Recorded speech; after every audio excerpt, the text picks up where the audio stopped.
Thank you so much to all of our presenters, and I appreciate all of the detailed information, and I'm sure the students who are listening to the webinar are appreciating that as well.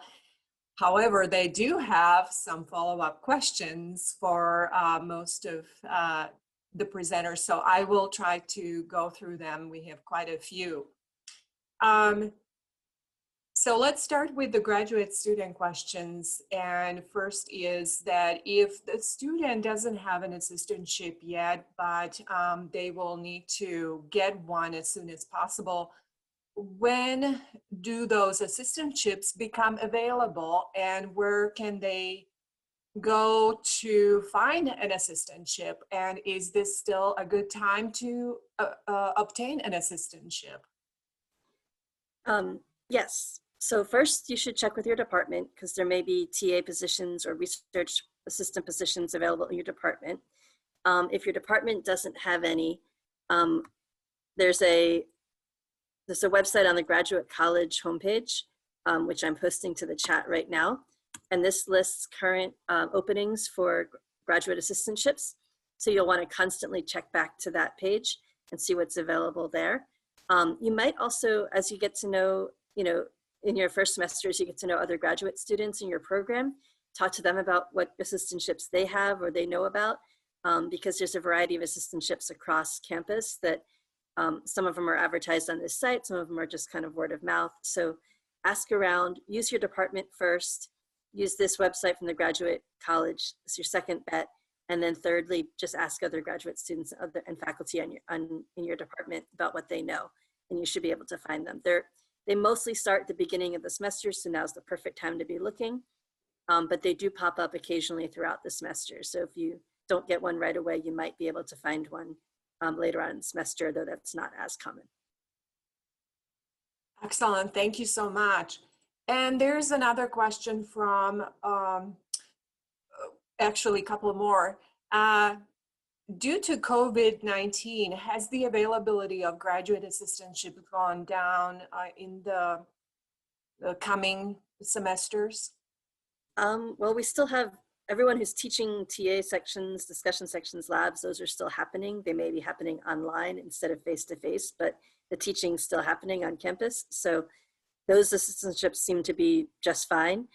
And most of the departments were still open and running. So the format of the assistantship might be different. You might be working from home online instead of being in an office. But in most places, there may be a few less in certain areas of campus that are totally student-centered. But for the most part, things are up and running just the same as they were. But it might be in a different format than it would have been a year ago.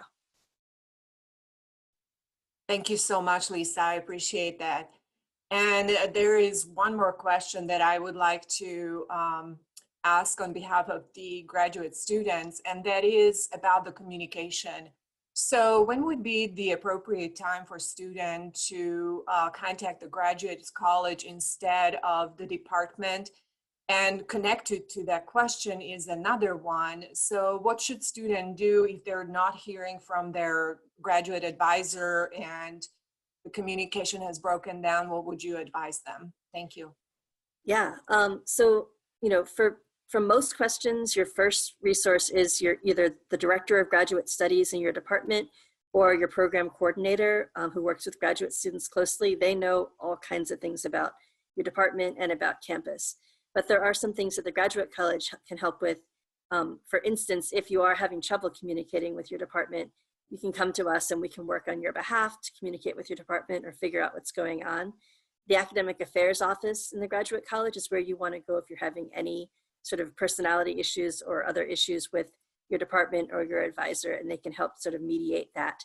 The graduate success office is where you want to go if you're interested in exploring different careers, if you want to think about external fellowships, if you want help learning how to talk with your advisor or choose an advisor, we can help with those things. So basically kind of working with both the graduate college, think about the graduate college as like bigger picture things that happen across the university or that need to happen sort of outside of your department. And think of your department as the place to go if you need help, navigating coursework or how to do things within your department kind of questions.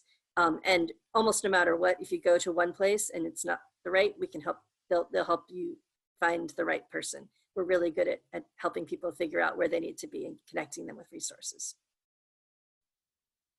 If you're Great, having, thank you. yeah, I guess like Yep. particularly if you're having issues with an academic advisor, like if you're not if they're not communicating well with you, or you have some kind of personal issues with them, again, that's why the director of graduate studies is a person appointed in your department that is kind of the go-to for anyone's advisees. So you can go to that person and ask them if that person is your advisor, or or that person isn't able to help you, then the academic affairs office in the graduate college would be happy to help you.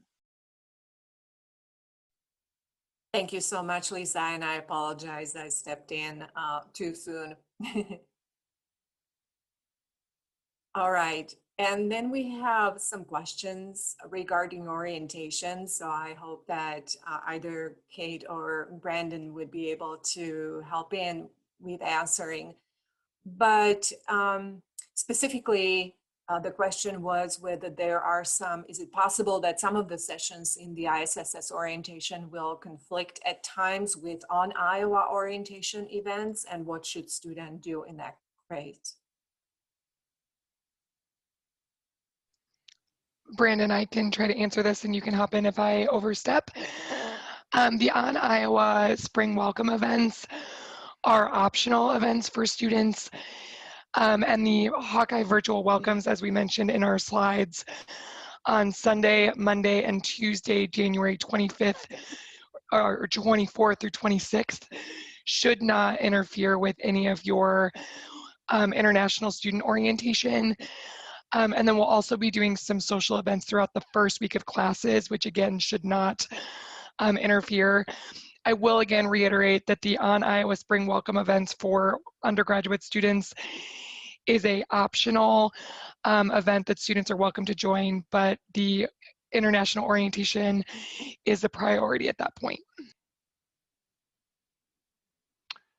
Yeah, thank you, Kate, for sharing that. I'll just add, I know this wasn't the exact question, but yeah, so for On Iowa, there shouldn't be any problem, any type of overlap like Kate had shared. There is a possibility for graduate students who are required to take the espa or elpt. There could be some overlap, and we will make this clear in our communications with everybody, but the priority will be to take the espa or elpt testing, because that's a requirement for any graduate assistantship, and so that will be something that would take priority. But again, we are recording really all the orientation sessions except for the small group meetings. We'll not be recording those, so you would still be able to view the information on the orientation icon site. Thank you so much to both of you. The next question was whether there was any physical interaction expected, such as visiting an office that might be part of the ISSS orientation. And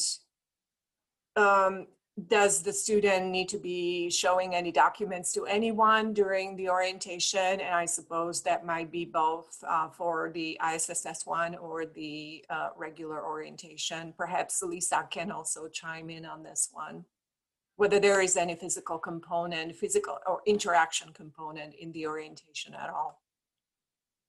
Yeah, thank you, Andrea. I can start out by sharing for this, for international student orientation. There will not be any physical requirement to come to an office or attend any type of session. It will be all virtual. We actually will be asking you to share some of your immigration documentation with us. We have an e-form in IHOC that you would complete. It's an orientation document check. And so you'd be uploading copies of, if you're studying in the US, like copies of your visa, your passport, your immigration document, just so we could review those. But that would be something that you wouldn't need to come into the office for. We can do everything virtually.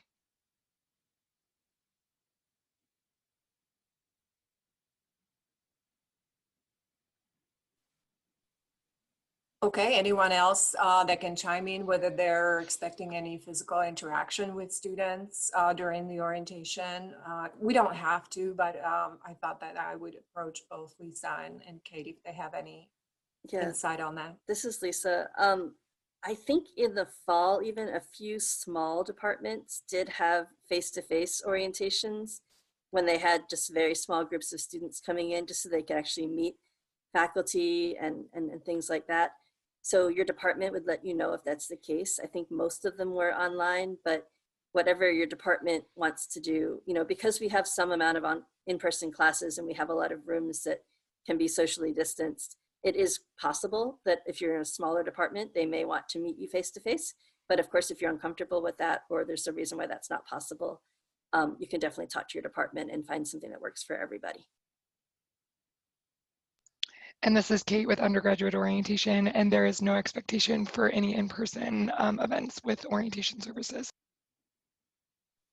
Thank you all very much for answering that question. I appreciate that.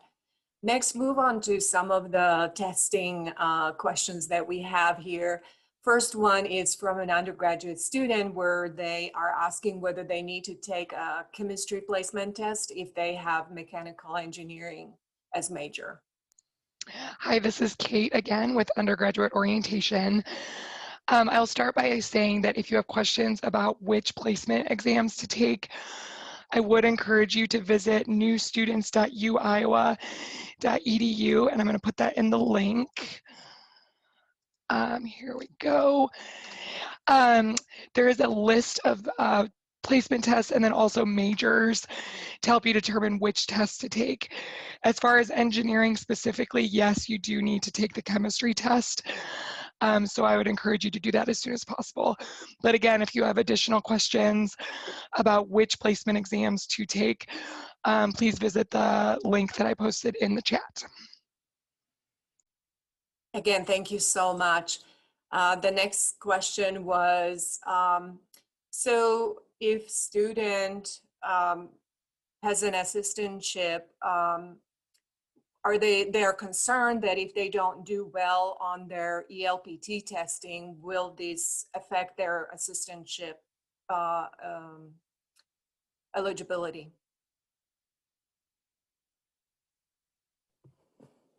I can speak to that a little bit.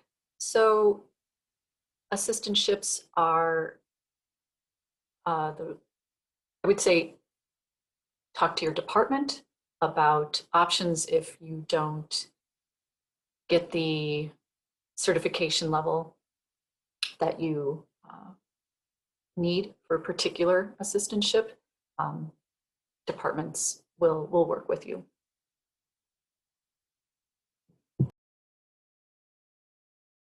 I don't know whether anybody else has anything to add to that. Yeah, in some departments, they can make you a research assistant for that semester until you get the certification level you want. Others may be able to work with you, but it's really department based. So, but they have your best interest and they want to help you. So I think being honest with them and working with them is the best way, and they can see what they can do to help you out in that situation. Thank you so much. Then the next question was related, and specifically somebody is asking about the date for EPE test for graduate students. Melissa, would you be able to answer that question? Yes, the EPE will be offered, because the EPE is being offered online, and it takes a little bit of an orientation to understand the technical side of the test. We're going to have a practice EPE, and I believe it's on January 13th. And then the actual EPE will be on January 14th. And it's the same for graduate students and undergraduates. And like I said, it's not a face-to-face test as either. It will be all virtual. Thank you so much, Melissa. Perhaps you can jot down those dates in the chat function for all to see. Again, thank you. We had some questions that are related to the self-quarantine, and one of them is saying that do we have any specific, is there a mandatory self-isolation, first of all, upon arriving to Iowa? And if it is, if there is a mandatory self-isolation, for how long? And because that will help the students to plan when to arrive. And the following question to that was whether the university is providing any self-quarantine places, or if the students can do it in their own room, depending on where they're going to be living, on campus or off campus. Would that be something, Brandon, you can help answer perhaps for the students briefly? Yes, hi, this is Brandon with ISSS again. This is a great question. So, University of Iowa does follow the Centers for Disease Control and Prevention in the U.S., and they have updated their guidance on this for travel internationally, for anyone traveling internationally, and they do not have a requirement for self-isolation. In the past, they did have a 14-day requirement. However, we do advise to take extra steps beyond normal, normally advise just to be for social distancing, just to, again, to be for your well-being as well as for others. And we do have some information. We actually have a very helpful web page that's COVID-19 FAQs, and so there is more information about this, but we do have, and the university also has information too in general about COVID-19, but there's different resources talking about, you know, symptoms and what to do if you encounter any type of symptoms. But we, you know, again, we're available to help you transition, and so if you do have any questions or concerns about this, we can definitely talk to you more, but it is advisable to still, you know, take some extra steps just to be cautious and conscientious, especially if you're traveling and could potentially be more at risk to encounter, I guess, the virus. And I also mentioned that we will have a pre-arrival webinar that will be coming up that will be talking more about COVID-19. That would be good to learn more too about. Thank you so much, Brandon. I appreciate that. And also mentioning that webinar I was going to do it as part of the reminders that are coming up right now. And this is all that we can answer for the questions for today. We are already almost done with the webinar, but I have posted a brief request for all participants to please go ahead and complete a brief survey for us to provide your feedback on today's topic, and we appreciate that. If you don't have time to do it right away, we have a link on our website as well.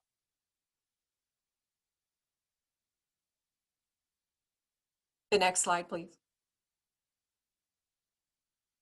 So this is just a quick reminder about some contact information for our orientation team, as well as the webpage that Brandon mentioned during his part of the presentation. So these are just, again, reminders about those contacts and resources.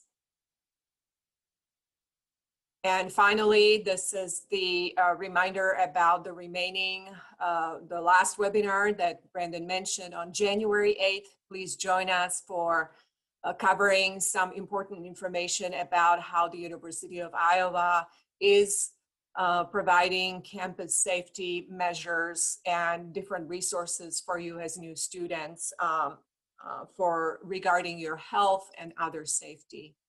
So again, thank you so much for joining us today, and we appreciate your participation and we appreciate your feedback to our brief survey. And I want to also thank all of our presenters for providing all of the important feedback and information on the orientation for all our students. Thank you, and take care. Bye-bye.